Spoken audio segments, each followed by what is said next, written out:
Bien, alors la Six-Step Method, un petit mot historique, en fait elle vient d'une réforme anglaise à la base, de la Five Steps Method, qui est utilisée en Angleterre depuis déjà maintenant quelques années, mais qui a été réformée en 2005, qui part du principe qu'en fait on analyse tous les éléments euh, de façon préventive à un incident, qu'il soit financier, qu'il soit effectivement sur l'incendie, qu'il soit de tout ordre, ce que nous ne faisons pas toujours en Belgique.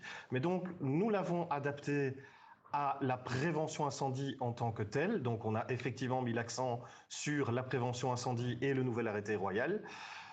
Et sur cette base-là, on est parti sur le principe de faire au départ une évaluation des risques en fonction de vos entreprises, on est bien d'accord, mais le principe est de d'abord faire un état des lieux et puis d'ensuite avoir quelque chose qui soit totalement évolutif et qui vous permet de rester en contrôle, puisque c'est ça l'idée, de rester en contrôle de son risque et effectivement d'y mettre les méthodes et surtout la prévention nécessaire.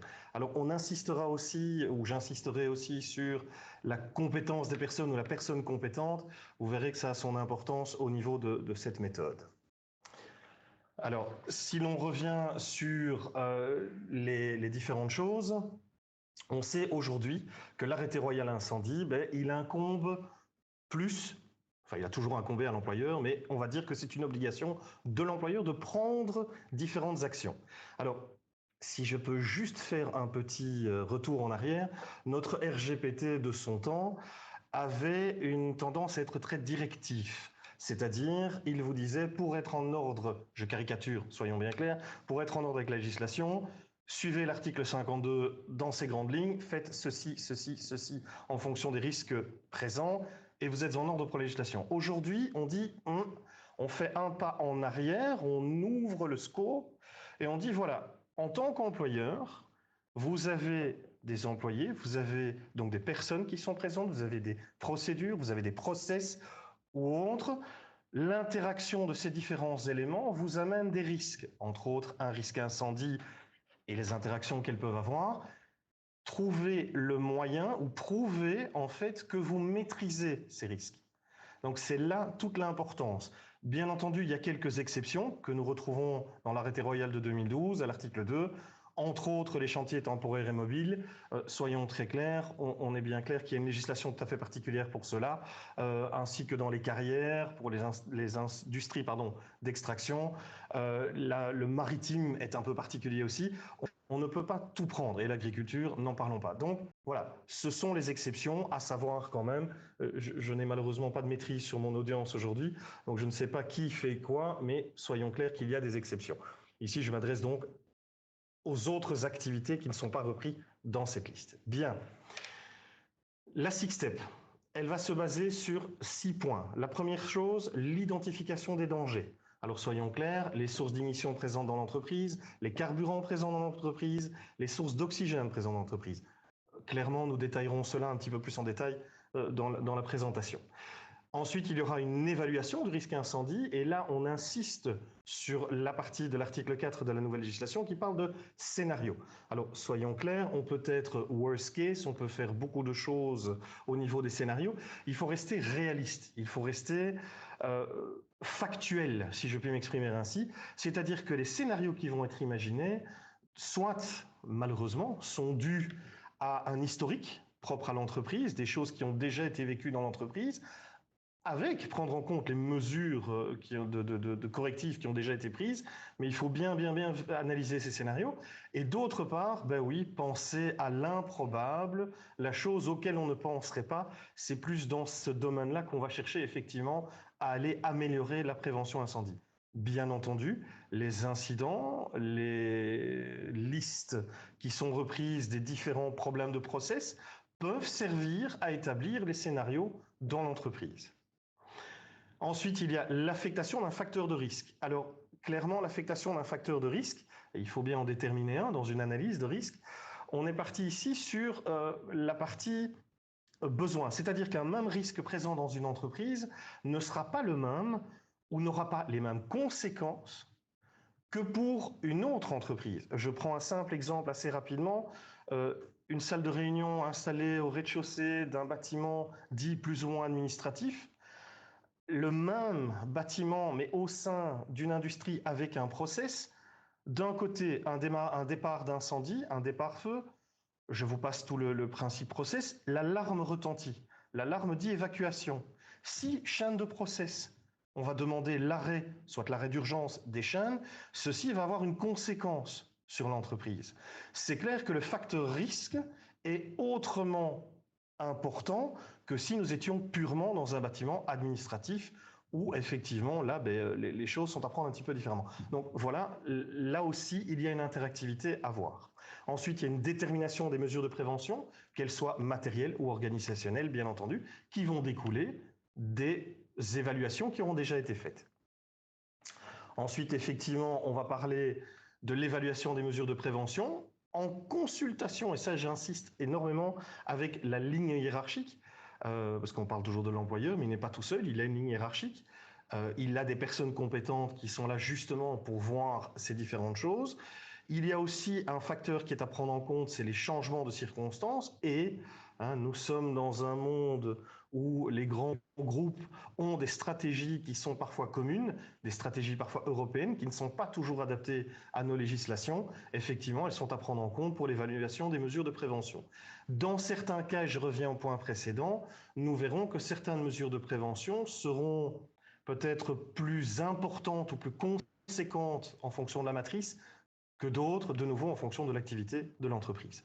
Et ensuite, le dernier point de la Six Step, l'actualisation du dossier de prévention incendie, qui somme toute est important dans une entreprise, avec une mise à jour régulière, avec les interactions dans le plan global et dans le plan annuel, dans le plan quinquennal et dans le plan annuel. Alors soyons très clairs, l'outil à la base, comme je l'ai dit, va vous permettre de faire l'état des lieux, de dire où j'en suis à ce jour, ça c'est une chose, et ensuite va vous permettre de rester évolutif. Parce que soyons clairs, je vais être très direct, si c'est juste pour être en ordre par rapport à la législation, c'est bien, mais je crois que l'incendie et toute personne qui est un petit peu liée de près ou de loin, c'est clairement quelque chose de choquant, c'est quelque chose avec des conséquences qui peuvent être parfois dramatiques dans notre société. Il faut être très clair, certaines entreprises ne redémarrent pas en Belgique suite à un incendie. Donc il faut prendre en compte tout ça et rester clairement en évolution permanente. Et justement, les scénarios, je reviens toujours sur base des scénarios, sont le principe même de votre outil d'évolution dans votre entreprise. Alors, reprenons un petit peu ce qu'on a dit depuis le début. L'identification des dangers. Clairement, pour ceux, je ne vais pas vous faire un cours incendie, je n'aurai pas l'affront de faire cela, mais soyons clairs, on part sur le principe de base qui est connu de tout le monde, le principe du triangle du feu. Les trois éléments réunis, carburant, énergie, combustible, sont en général le principe même d'un départ incendie. Alors, dans une entreprise, est clairement savoir quels sont les combustibles que l'on a dans une entreprise, quelles sont les sources d'ignition que l'on apporte dans l'entreprise et quels sont les carburants que nous avons dans l'entreprise. Alors, si j'en prends, revient mes combustibles, quels sont les produits inflammables? Est-ce qu'ils font partie du process? Est-ce que ce sont des emballages? Est-ce que, oui, on est dans une période où l'environnement joue un rôle, mes déchets sont-ils des combustibles aussi? Qu'est-ce que je fais avec ceux-ci? Où je vais les stocker? C'est important aussi. Les fournitures de bureau. Clairement, le papier utilisé, les imprimantes mises à disposition, tout ça c'est magnifique, mais la recrudescence de matériel ou de fournitures de bureau peut, dans certains cas, avoir une incidence sur, effectivement, les sources d'ignition. Les équipements en atelier, qu'est-ce que j'ai comme type d'équipement? Sont-ils des sources de combustible ou bien sont-ils peut-être, dans ce cas-là, un autre moyen, sont-ils les énergies qui seront mes démarrants? Les matériaux de construction et la décoration. Vous verrez que dans l'exemple que nous avons pris, la décoration joue un rôle parfois primordial auquel on ne pense pas toujours. Alors, dans les sources d'ignition, soyons clairs, les installations électriques, et je vais directement passer au dernier point, les équipements d'éclairage, ont un rôle à jouer clairement dans ce qui se passe au niveau des démarrages feu et donc sont importants d'être maîtrisés. Alors, le contact avec une flamme nue, les veilleuses ou autres, les process qui utilisent des flammes nues ou directement en contact peuvent être effectivement des problématiques qu'il faut tenir en compte. Les équipements de chauffage, les équipements électriques de chauffage et autres peuvent avoir certaines incidences. On reparlera, j'ai des exemples à l'appel si vous voulez, malheureusement avec des choses qui tournent parfois au désastre à cause d'un équipement de chauffage que l'on n'a pas totalement maîtrisé, entre guillemets. Les procédés de cuisson, ou les process au sens plus large du terme, les procédés de cuisson, on en a bien sur les cantines et autres qui peuvent avoir dans les entreprises, les dégagements de chaleur suite à des chaudières ou autres, et l'activité en tant que telle, entre autres le soudage ou toute autre activité dans l'entreprise. Alors, au niveau des comburants, clairement, l'air ambiant, ça, nous en avons tous besoin, on en a bien clair, mais les airs conditionnés ou les systèmes interactifs de mouvement d'air peuvent avoir une incidence sur la propagation et sur effectivement l'air apporté au feu, hein, et doivent être maîtrisés. Alors certains produits chimiques sont considérés comme comburants aussi, à savoir, à connaître dans certaines entreprises. Les conduites ou les bouteilles d'oxygène, selon votre process, de nouveau une fois, important à prendre en compte dans cette analyse, effectivement. Et les articles pyrotechniques, si, de nouveau une fois, dans votre process, hein, comme vous pouvez le voir, on essaie de tenir compte de tous les éléments qui sont possibles. Bien. L'évaluation du risque selon, clairement, le profil des personnes.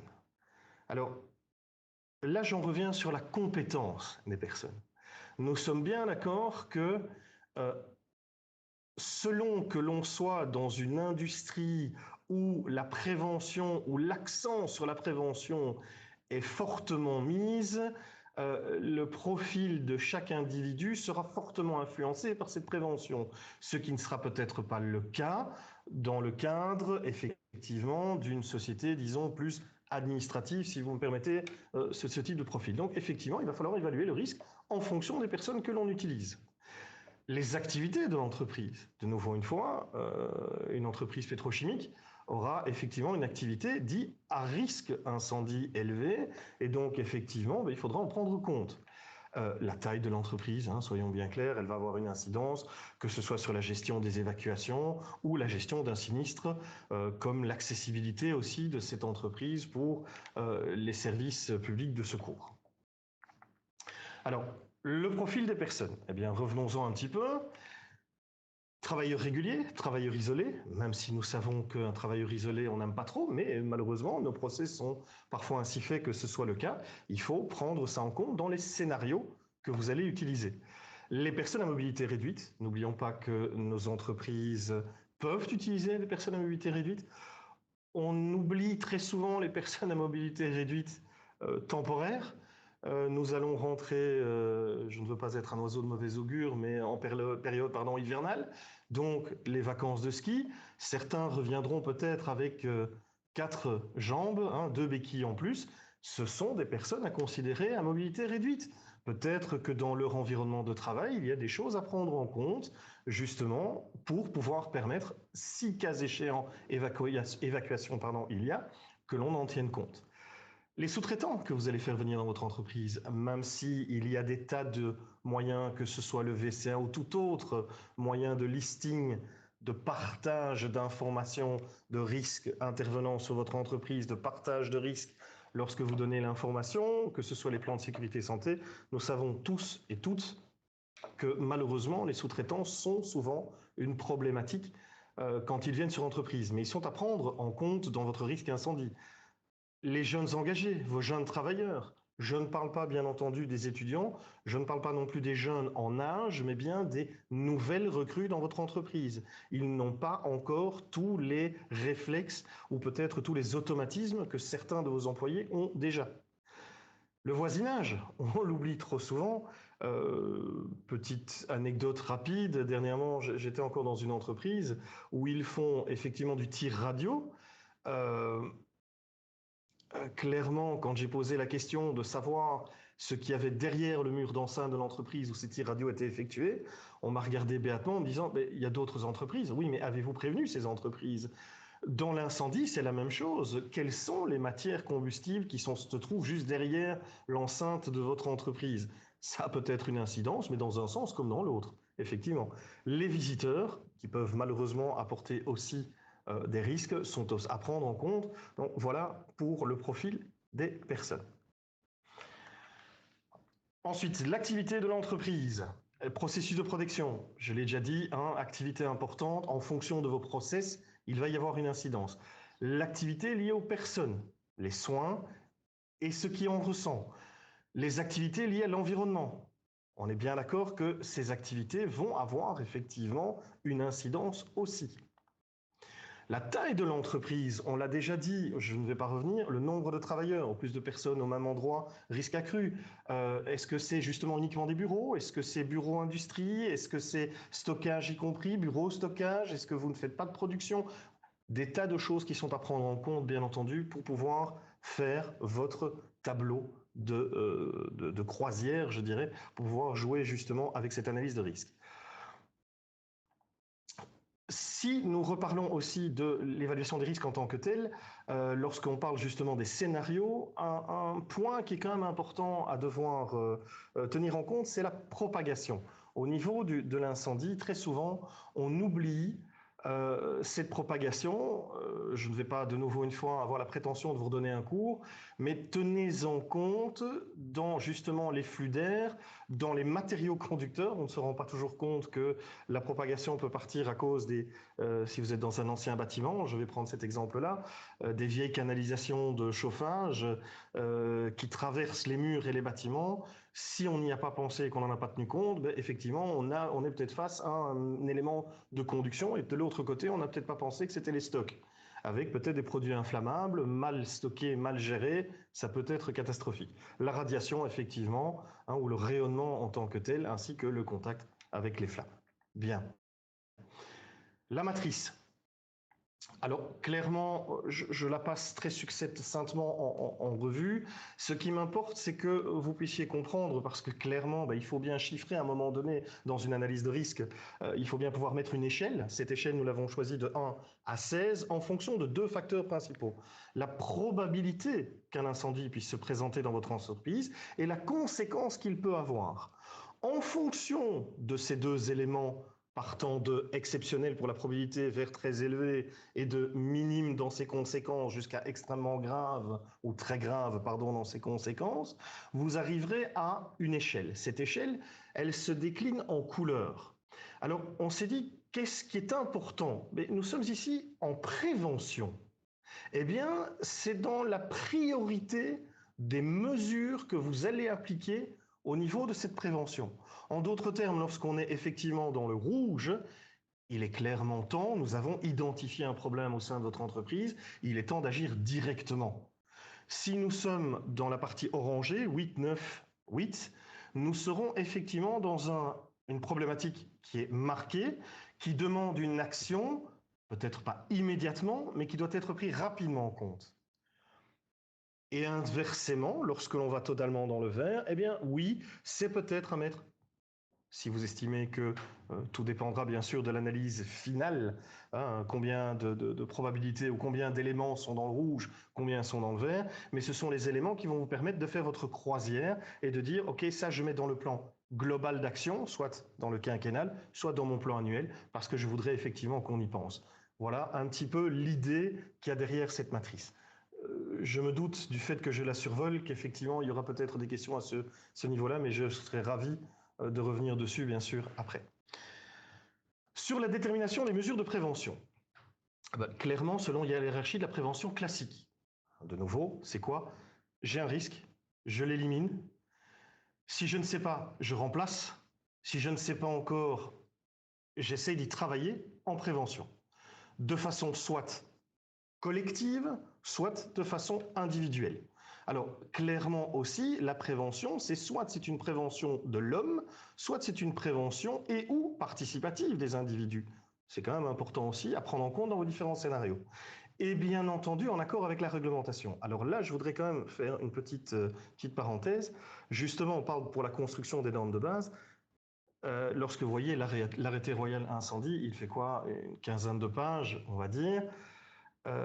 Oui, mais si vous devez voir ma Bible qui est utilisée pour une audit ou une analyse de risque, On est bien d'accord qu'on se retrouve avec une ou deux fardes A4, étant donné qu'on va faire effectivement appel aux normes de base. On va refaire appel à certaines parties de l'article 52 qui ne sont toujours pas évanouies, qui sont encore toujours bien présentes et qui doivent être appliquées, et d'autres éléments de la loi. Alors, bien entendu, le principe de la Six Step, c'est aussi de pouvoir revenir en accord avec les réglementations en vigueur, de venir s'appuyer sur ces réglementations pour pouvoir faire la prévention adéquate et pouvoir défendre ceci au niveau de vos comités, parce que ça a aussi son importance, bien entendu.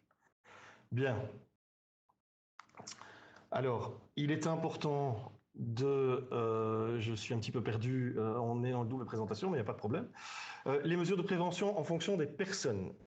Alors, clairement, vous le savez, on l'a dit, l'importance des personnes, des gens qui travaillent dans vos entreprises sont effectivement à prendre en compte. On ne va pas prendre les mêmes mesures de prévention pour un visiteur que pour une personne qui travaille en process. On est bien d'accord. Des possibilités d'évacuation. Oui, on se retrouve encore parfois avec des exceptions. Vous devez tenir compte de vos exceptions pour vos plans d'évacuation. Je n'ai pas devant moi vos différentes sociétés, mais je suis sûr, dans pratiquement une société sur deux que je visite, je me retrouve face à des exceptions. Donc il faut en tenir compte, bien entendu, et de la construction du bâtiment et d'autres éléments dont on a déjà parlé effectivement. Alors, de nouveau une fois, la Six Step, elle vous permet en pratique d'actualiser votre dossier de prévention incendie. Alors, ce dossier de prévention incendie fait souvent débat. Dans certains cas, il est bien présent dans l'entreprise, il est même très bien monté, très bien ficelé, mais est-il pratique et pragmatique? N'oubliez pas qu'il doit vous servir à quoi ce dossier de prévention incendie? Il doit vous permettre effectivement d'avoir un outil rapide, facile, qui doit pouvoir être parcouru par toute personne qui a besoin de savoir l'important au niveau de vos mesures de prévention incendie. Donc effectivement, il va vous permettre d'enregistrer et de documenter votre prévention incendie. C'est ça le but. D'utiliser les outils numériques, c'est toujours intéressant, bien entendu, mais n'oubliez pas que lorsque vous avez un incendie et que le service se présente à vous, il n'a peut-être pas un ordinateur pour lire un plan d'urgence électronique, donc c'est important d'avoir quand même une partie papier, mais il faut être clair. Il faut être clair, complet et concis. Ça ne sert à rien de mettre des fioritures, soyez clair dans vos plans d'urgence et justement aidez-vous des réponses ou plutôt des solutions que vous avez trouvées en prévention pour pouvoir faire un dossier qui soit clair et complet. Et bien sûr, consultez toutes les parties prenantes, ça veut dire quoi? Ne restez pas, on parlait du voisinage, ne restez pas au sein de votre entreprise. Je pense aussi aux bâtiments où vous êtes à plusieurs dans un même bâtiment. Ça doit certainement être le cas pour certains d'entre vous, où vous êtes au sein d'un même bâtiment, mais plusieurs entreprises. Vous avez chacun vos politiques différentes. Il faut vous accorder. Donc, il faut consulter les autres parties aussi. Et bien sûr, votre ligne hiérarchique. Soyons très clairs. Dans le cas où on continue. Voyons un petit peu un cas pratique. Alors, l'analyse Six Methods se divise en 14 sous-parties. Elle est clairement dans l'esprit de l'arrêté royal, donc elle part sur l'idée des scénarios. Elle fait référence aux facteurs de risque et elle est adaptable aux risques spécifiques. Alors là, vous avez une méthode légère, selon que votre risque, et là je m'adresse plutôt aux personnes qui sont sur un risque industriel accru, on peut aller encore plus loin et la matrice peut être plus développée.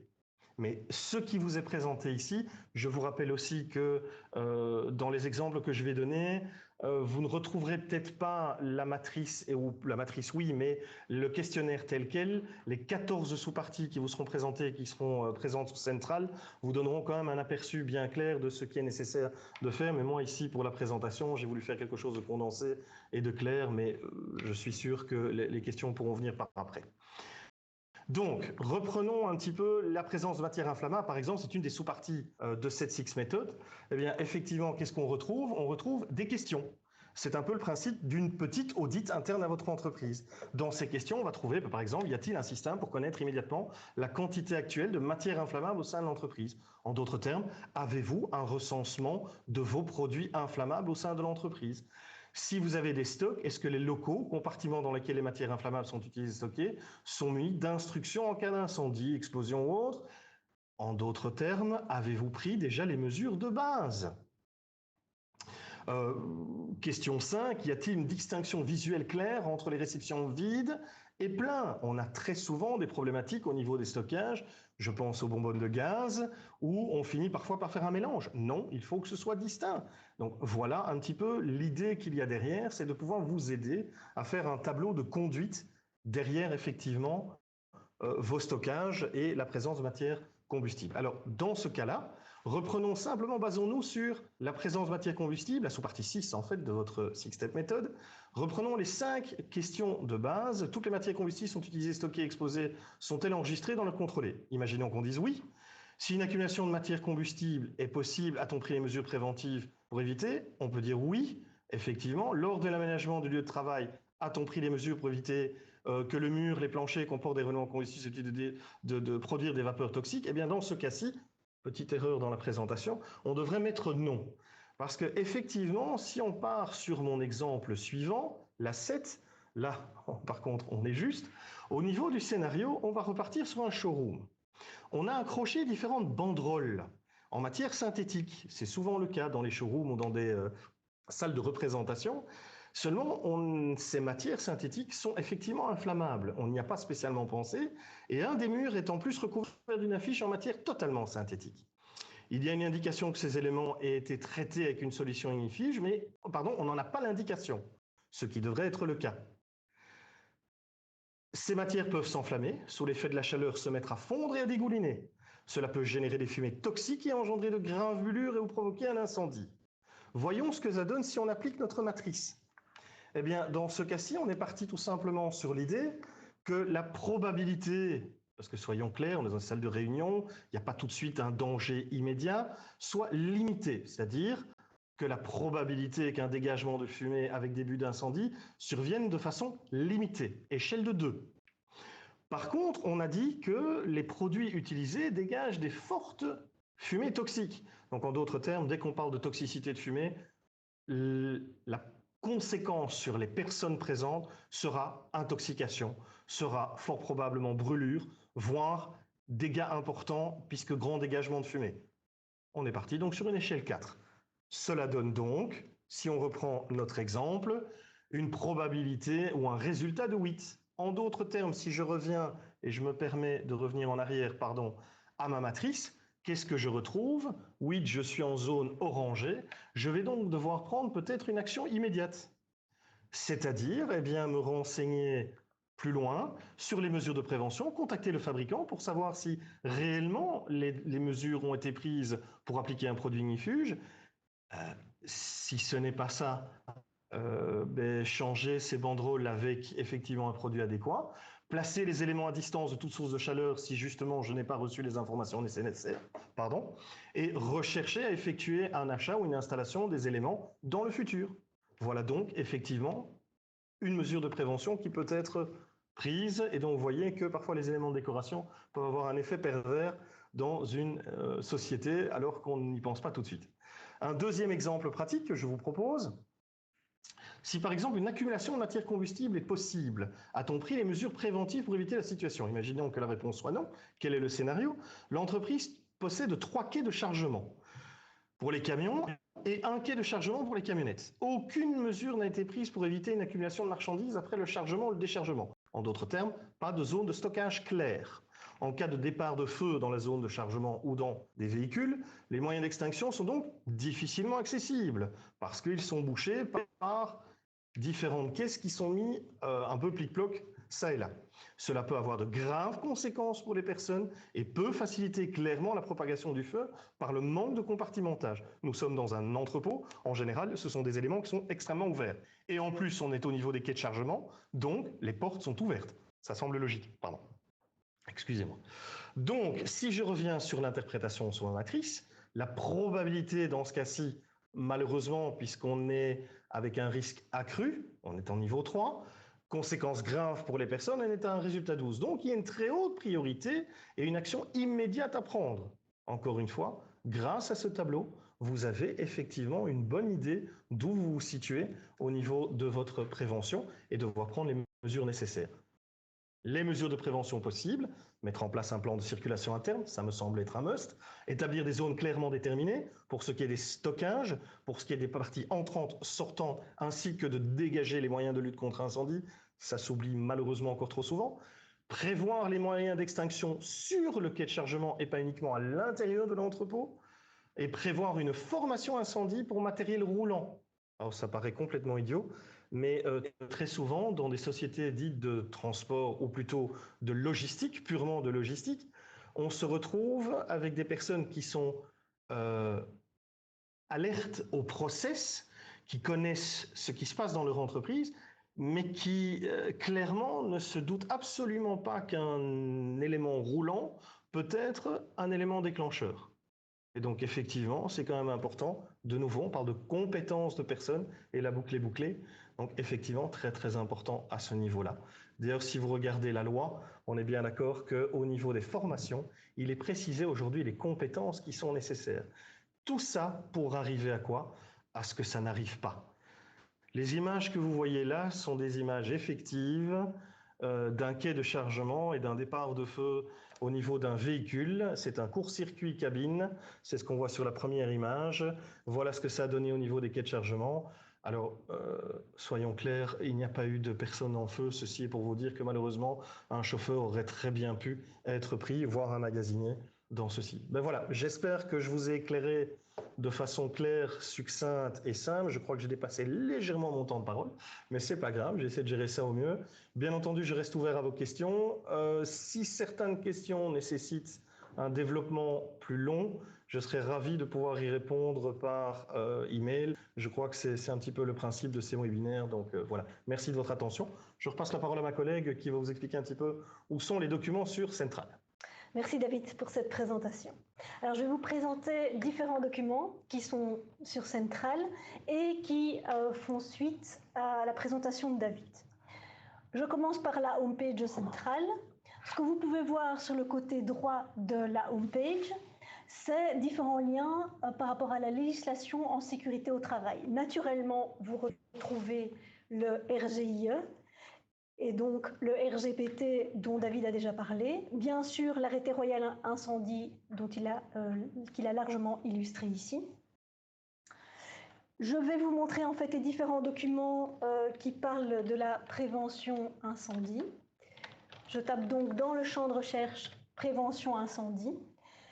Quels sont les documents auxquels j'ai accès? Bien sûr, l'arrêté royal relatif à la prévention incendie, l'arrêté royal normes de base, le RGPT, et aussi des commentaires.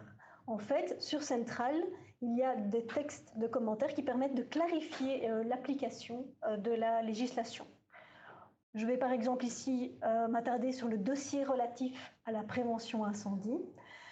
Donc, voilà, vous voyez bien qu'on a commenté ce sujet. Je vais passer à l'analyse de risque, puisque c'était l'objet aussi de la présentation de David. Vous pouvez voir que j'ai un lien vers la Six-Step Method. Et donc, sur cette fiche, vous allez retrouver des informations sur la méthode que David a présentée aujourd'hui. Ces textes ont été écrits par Marc Aspeslack, qui est en fait un collègue de David. Donc, je parcours ici le document. Vous retrouvez la matrice des priorités qui a été présentée. Vous retrouvez les explications par rapport à la matrice, les différentes étapes. Et alors, élément très intéressant, vous avez aussi un lien vers une checklist. Alors, cette checklist en Excel vous présente la méthode. Donc, il s'agit ici d'une situation fictive avec présentation de risques et des mesures de prévention qui en découlent. Et vous avez aussi un lien vers l'annexe 2. L'annexe 2, c'est simplement un rapport en format PDF qui est en fait le résultat de l'analyse qui a été faite dans le fichier Excel. Je reviens à mon document précédent. Parce qu'on a également des analyses de risque selon la méthode Kinet. Puisque la législation décrit simplement le fait qu'il faut une analyse de risque, mais ne donne pas d'indication par rapport à la méthode à utiliser.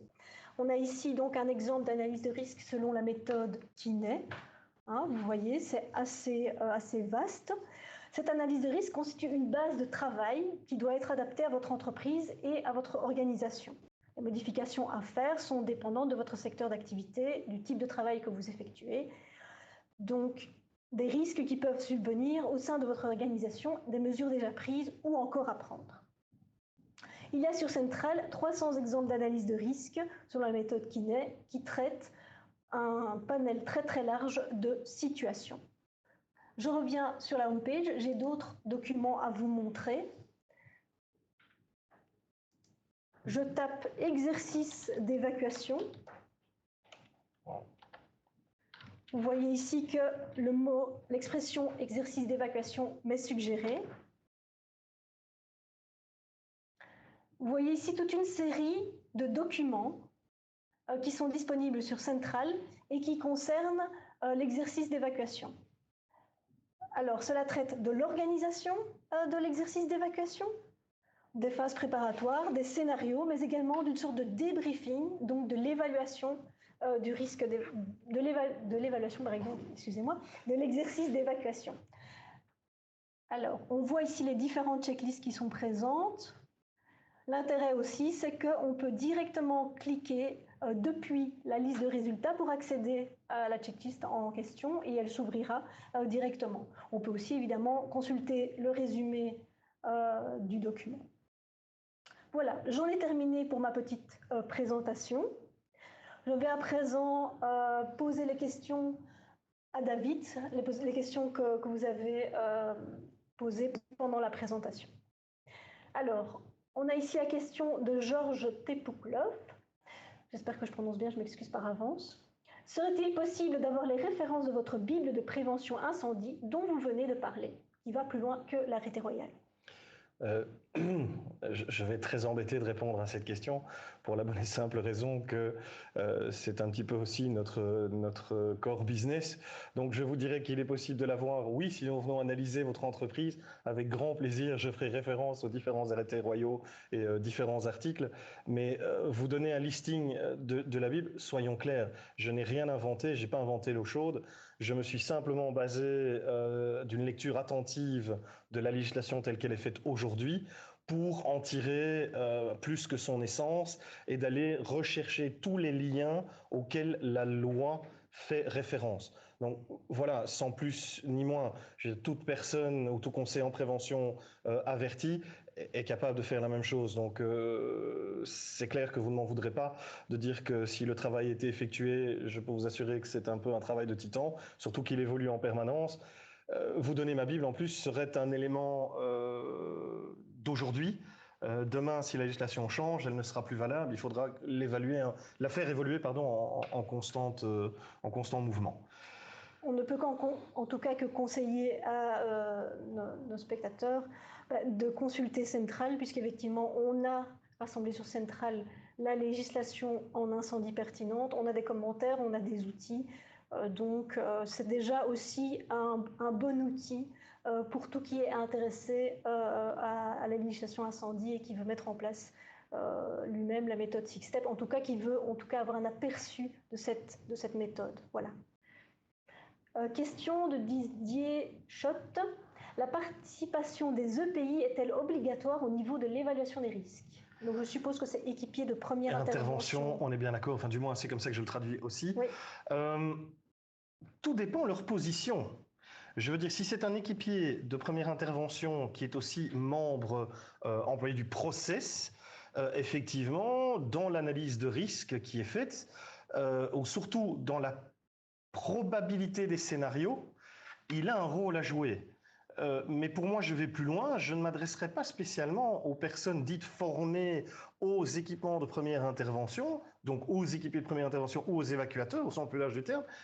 Je m'interrogerai ou j'interrogerai aussi, par exemple, vos chefs d'unité, chefs de projet si ce sont des bureaux d'études.